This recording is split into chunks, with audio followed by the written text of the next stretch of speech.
This week's crypto recap. Bitcoin continues its rise past $35,000. Ethereum upgrades are delayed. And of course, we give you the latest on the SBF trial over in the United States. We discuss all this right now with Matt and Nick over at the Collective Shift team with the weekly recap. Actionable insights and a breakdown into the crypto market, all in under 30 minutes just for you. As always, we'll start with the market updates from Matt, followed by the green dollar signs in the crypto market. So Matt, what do the markets look like now? Hi, Leon. And yes, as you said, a very upward week for the crypto markets with Bitcoin climbing by over 10% for the week, up about 11, 12%. And really after our podcast recording last week, really rocketed higher to the highest level seen in a very long time, really. It hit year to date sort of highs of about 35,000. And here we are at the time recording where Bitcoin is now, more than 100% up for the year so far, which is quite remarkable when you look at the interest levels and all of that. Well, the interest levels, yes, interest rates, and then also the interest levels from just retail and the general public on the likes of Bitcoin and crypto, which is still very low relative to other years previously.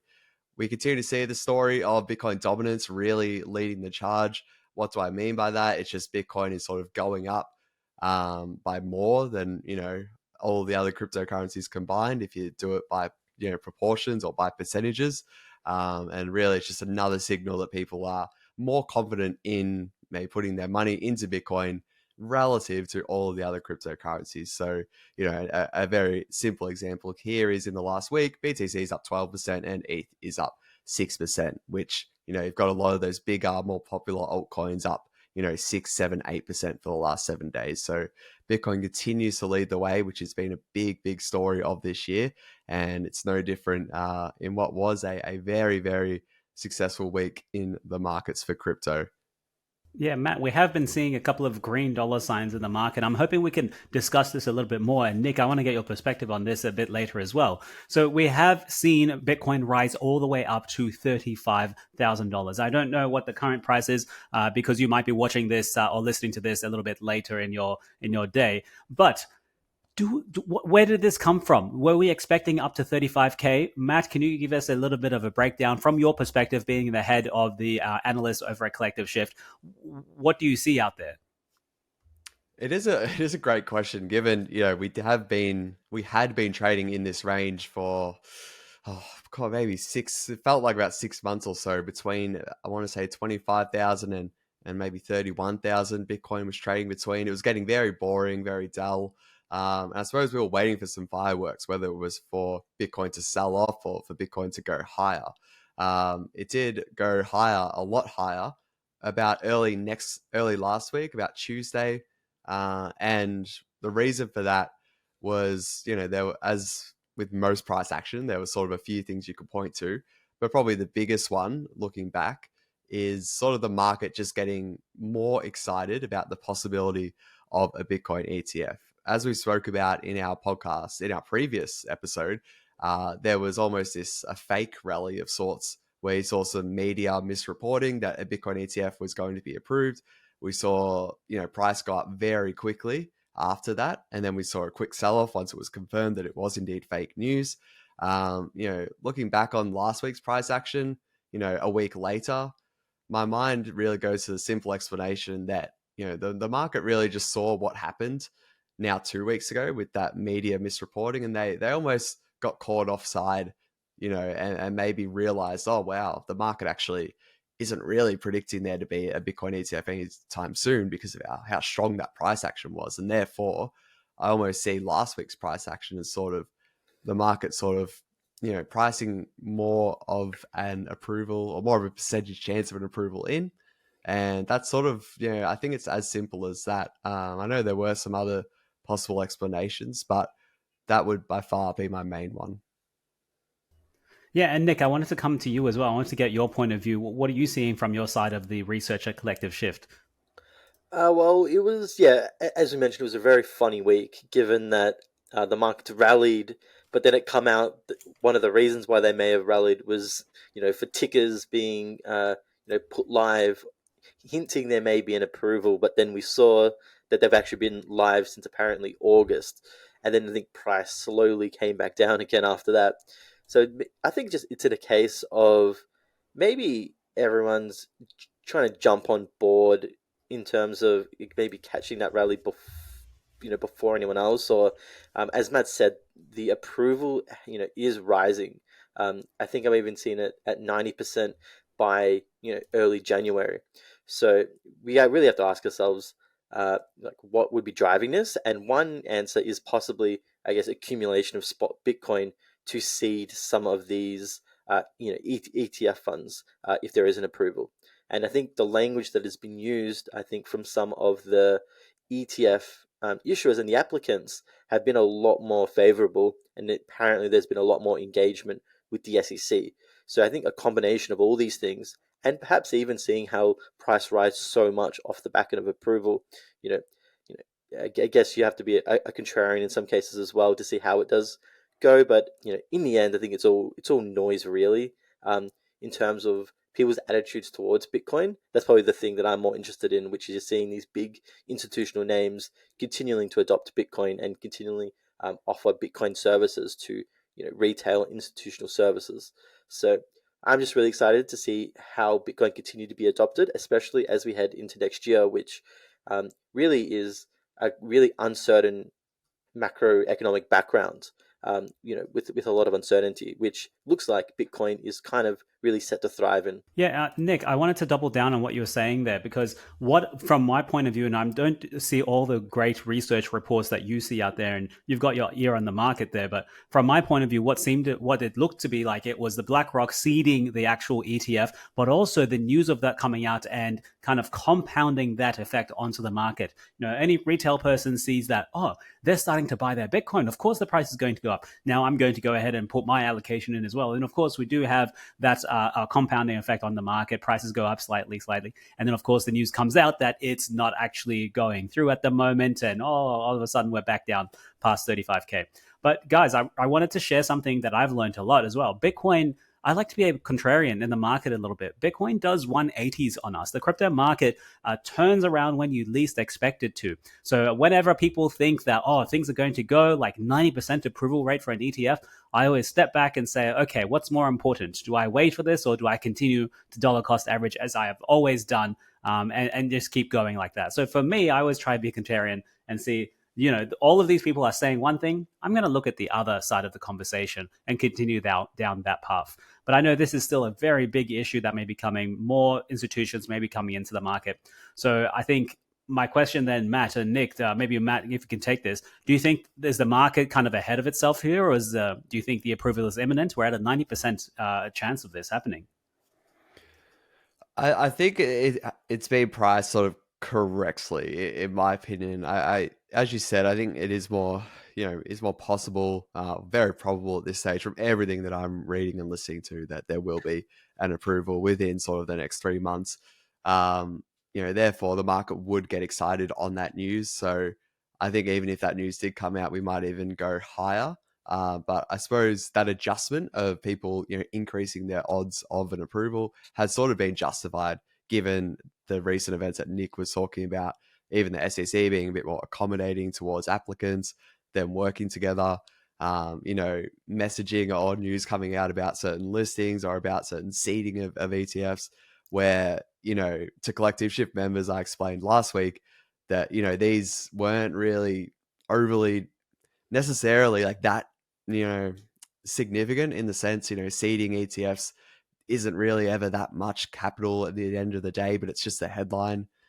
Certain things about the listing, as Nick said, how it turned out to be, it's been there since August. So it's all just that excitement that ultimately I do think is justified, because even after that sort of fake news or the news of that listing being there, longer than the market thought, ultimately I think, the market didn't really come down too far. So look, I think at the end of the day, it would be nice to have this ETF sort of, speculation period coming to an end, which I ultimately think it is quite soon.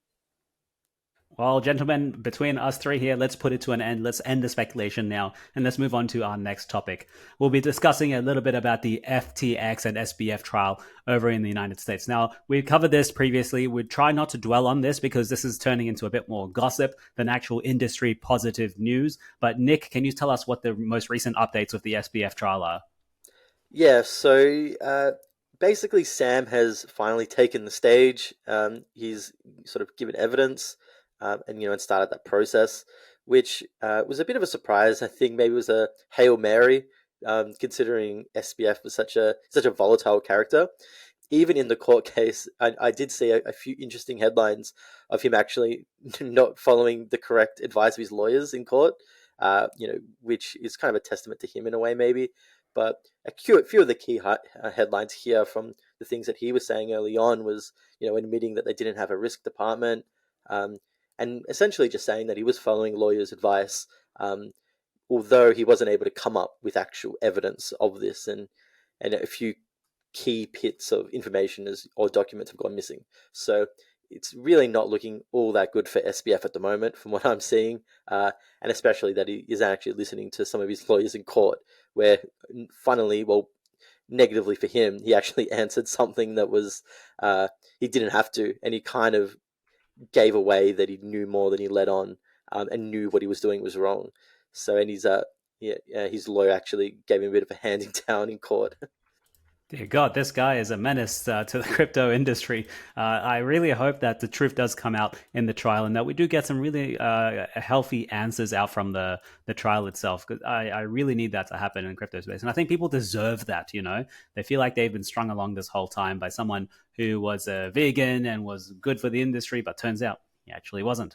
So it's quite a topical discussion, but we'll keep this updated with you guys over the next couple of weeks because it's still going, and we'll try not to dwell on that anymore. But Nick, let's go into actual infrastructure news, which is what we're here at Collective Shift for. We like to educate our members about what's happening with Ethereum, what's happening with Bitcoin. So I think there were some recent protocol upgrades that got delayed, if I'm right. Can you shed some light on this? I'm not too familiar with what this upgrade was. So Ethereum has an upgrade known as dYdX, which was set to be the next major upgrade for Ethereum. As we know, Ethereum, counter to Bitcoin, has more rapid and quicker, upgrades to its chain. So this newest upgrade would, really have a big role in enhancing Ethereum scalability and allowing these Ethereum L2 networks that you may have heard of, such as Optimism or Arbitrum, become cheaper to use. So this is something that was potentially going to go live at the end of 2023, but it looks like from the latest Ethereum, core developers meeting, that it looks like it's not going to make it, and we'll probably see it closer to Q1 2024. They sort of just said that it was up into the holiday period, which is notorious. I know Matt was he was in the camp of not expecting it to be this year, and looks like he's been proven correct. That the tests have only sort of happened on non-official test nets, on these dev nets, and it's just going to be too much work to get these real functioning. Especially, they said that they haven't had one that's worked well yet. So there's been too many issues, and I think they're just going to save some time and save the pressure and release it next year. It goes to remind the community that Ethereum is still like kind of an experimental thing, and they're still building it as they go. I think it was Vitalik, Nick, wasn't it, that he said, I think Ethereum is about 50% or just above 50% complete or something like that. So it's actually, you have to realize when you make investments or you make capital allocations in this space, a lot of it is still in the work. And sometimes experiments fail and they have to kind of use resources and go another direction. So keep that in mind when you kind of are looking at your own portfolio, risk tolerance and time horizon and so forth. So Nick, thank you very much for that update, mate.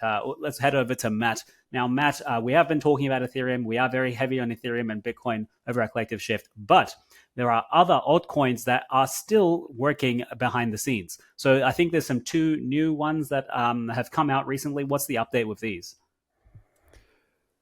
Yeah, just on these, and just adding on to that point Nick made as well about Ethereum and the timelines. I think it's very very valuable, I think, lesson for people. Again, go back to actually the headlines and how they can be deceiving as well. Like, it's delayed till next year.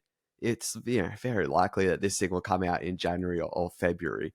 So if you're a long-term investor, at the end of the day, it's very, very insignificant or relative to what it's sort of made out to be, that, oh no, they've missed their deadline again, which again, that deadline, as Nick has said, other times as well, is more just made by the community, that has never really actually been discussed by the developers at all.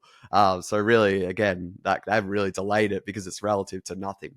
So just a few just quick tips there, just to keep in mind when you're always, scrolling through the news or whatever. But getting to the altcoins, and yes, the year's coming to an end, but there are some big projects that are gearing up for some very big updates and announcements coming up.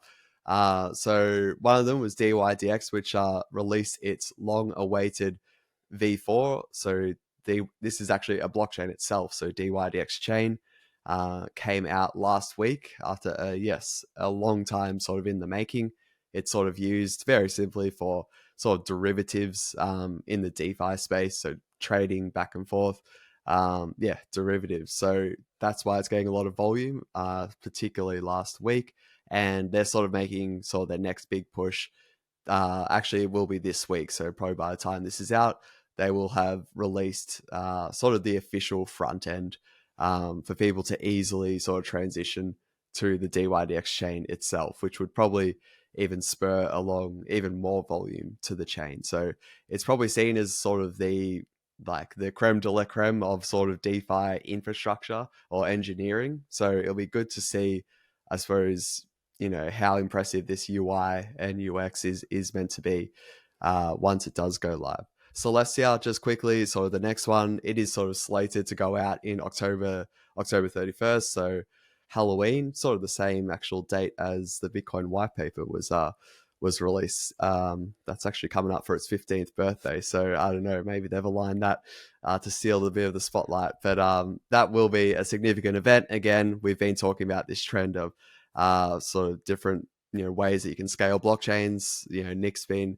heavy into the Celestia side of things, the last year and a half or so, and they're finally getting towards this big milestone. So that will be something to look out for. And a couple of conferences coming up as well for particular cryptocurrencies or particular blockchains. We'll get to one of them soon, but another one to keep in mind is NEARCON, coming out November 7th through to 10th. So that's a 4-day conference, and it's their annual sort of get-together where you would expect to see the team make some announcements and significant updates, as well as just get sort of a quote-unquote vibe check from the sort of community, just to see how strong the developer community and just interest in the actual blockchain is itself. So still a lot to go as we hit the home stretch of 2023. Yeah, that's right. This is what makes up the whole crypto market. All of these other participants, going to their conferences and developing applications on their blockchains. It's not just Ethereum out there. It's dYdX, Celestia, and NEARCON. And guys, all the listeners out there, if you are a Collective Shift member, make sure you have checked out the Celestia airdrop post that we did make. And hopefully you followed some of our guides and you end up getting the airdrop, because I know Matt and Nick and myself, we did get our airdrop and we're very happy with that. Now, let's move on, my friends. Let's go on to things that we're really looking forward to next week as well. So, guys, just if you weren't aware, the Collective Shift team will be at the Australian Crypto Conference over in Melbourne at the Exhibition Centre. So basically, the Australian Crypto Conference is one of the largest conferences in Southeast Asia. We will be there all day Saturday, all day on Sunday on the 10th and 11th of November. So let's talk about what we'll be doing, guys. Nick and Matt, what are you guys going to be doing there first? I'm going to be reaching out to all of our members. If you're there, make sure you come. I'm going to say hi, talk to everyone there. Matt, Nick, what are you guys going to be doing? Yeah, so maybe I'll kick this off. We'll be presenting 2 workshops. As well as Ben will be providing a keynote, and I think as well as attending another panel. So there'll be a lot of panels, workshops to attend. I know the one I'm excited about, and I'm working on at the moment, is looking at our sort of trends for 2024. The things the research team are really looking at closely, and what we think could really shape, next year. So that's the one thing I encourage people to come to and ask you questions about what 2024 might hold, or what could be potentially over or underrated, or over or underappreciated that we may have missed. Yeah, and then another topic that I'll be hitting up with Leon actually is a presentation basically on the tools that the analyst team has been using day in day out as we perform our role in creating content for members, and then also sort of integrating into that sort of presentation. We'll be sharing some lessons learned mainly from the investor side of things, of mistakes we might have made in previous cycles, and how to use these tools to ideally avoid making that same mistake, just to help you along as we enter into the next phase of this bull market. It's I was having a good debate with Nick actually last week of where everyone has a different definition of bull market, but I definitely think we're in one at the moment. But so we'll be presenting and helping people just get along the way, and helping get through what will be a very volatile time, I believe, in the market. So best to be equipped with the right tools, and looking forward to presenting on that, as well as meeting a lot of fresh faces at the event. Yeah, Matt, I agree. It's a little mini bull now. I don't think it's a full bull market, but then we get into this conversation you were saying with Nick before. No one agrees. But Matt, I'm so excited to actually start presenting this with you, because we're all human at the end of the day, right? We all started from somewhere. We have all made mistakes. No one out there has never made a mistake in their life. And these are powerful lessons that we actually learn from, and we can learn from them, and then we can get better the next cycle around. If not for this cycle, for the next 2 or 3 cycles, right? Because at Collective Shift will be here for a very, very long time. So, Matt, I'm really looking forward to sharing our lessons with people, and how we actually, counted our lessons, and how we learned from them, and how we're performing now. So yeah, and remember, all of you Collective Shift members out there, if you're listening, you have a free ticket to the Australian Crypto Conference. Not sure if you were aware, we have sent you some communication. If you haven't gotten your crypto conference ticket, make sure you reach out to Leon over at the Collective Shift platform. Use the intercom feature, the chat feature in the bottom right, and we'll get you your ticket so we can chat at the crypto conference. That's it, guys. Let's move on, my friends. Let's talk about the Solana Breakpoint conference, which is coming up very soon, I think in a week or so. Now, Solana is one of the top layer ones over in the crypto market, kind of people perceiving it to be an Ethereum competitor, but we're above competitors and enemies here in the crypto space. We all want to help each other. Solana Labs actually announced an incubator just 1 day ago, and I think there will be a hot buzz in the conference here happening over in Lisbon. Solana has been started to keep turning heads, because it may seem to be the consensus bet of this crypto cycle. We'll have to wait and see. It's increased in price dramatically from $8 at its low in like last year all the way to $35 now. So that is a massive return on investment there. But that's Solana. There is still other stuff we're going to be talking about. So Nick, Matt, let's move on to the last segment of our show, which is things that we felt in the market was underappreciated or overappreciated. Matt, I'm going to let you go first. What did you find in the market that you want to share with us? I go underappreciated this week with just Bitcoin's just correlation with stocks in particular, particularly sort of the Nasdaq index. Often seen as sort of the tech heavy or biotech heavy sort of index. Therefore, it's a bit more risk on, people would describe it as, which definitely is what cryptocurrency is to another level. If you remember, start of this year, everyone was saying how strongly correlated Bitcoin's price was with the Nasdaq. We were reporting on it because it was quite unprecedented. It hadn't happened in a long time. Often there was the fear that, hey, stocks are doing pretty well and they're likely due for a pullback at some stage. That was sort of the consensus narrative. And people were then inferring that would be very bad, even more for cryptocurrency, which was already sort of languishing in this bear market after the FTX event. And here we are sort of 10 months later, and we've seen a dramatic weakening in this correlation. So I suppose it's sort of underappreciated. The whole message I want to just communicate here is just, it's a reminder of how Bitcoin is almost like a chameleon in some senses in terms of narrative. Since 2009 January, since Genesis block started, the technology has essentially been the exact same this entire time. However, the way it's described and sort of, I guess, shared and education materials about Bitcoin have changed, dramatically over those years. And even we've seen it within, 2023, some 14 years later, and the way we describe Bitcoin and the appeal of it has changed once again significantly from the consensus, just 10 years ago, where people were then just viewing it as a risk on asset. So just a reminder here, I feel like we can often forget how Bitcoin goes about, shifting its narratives in a sort of fascinating way. So always has my interest, but just want to remind people there. Yeah, that's right. And I wonder what narratives it'll be like in 5 years or even 10 years from now. We won't be looking at it the same way as now. The tech might still be the same.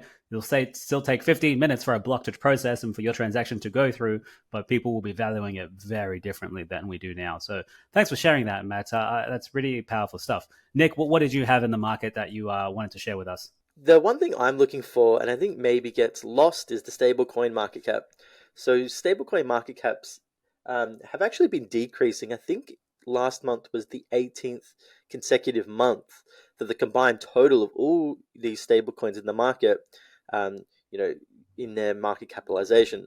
So we're just basically down only. So what we're seeing now is potentially a bottoming of the stablecoin market cap. Possibly, if it continues this trend, we may see one of the first positive months for stablecoin market cap growth maybe next week. So that would be an important metric I'm looking for in terms of just appreciating and understanding maybe the changing sentiment in the market, whether more money is going to continue flow into these stable coins. And we're going to see stablecoin, which are at the moment about 124 billion, 120 billion, can depend how you count it. And whether, how high that will go to in the next bull market, it's really easy to underappreciate how far the stablecoin market has come, considering if we look back to 2018, less than 10 million worth of stablecoins were actually in the market and facilitating on these blockchains.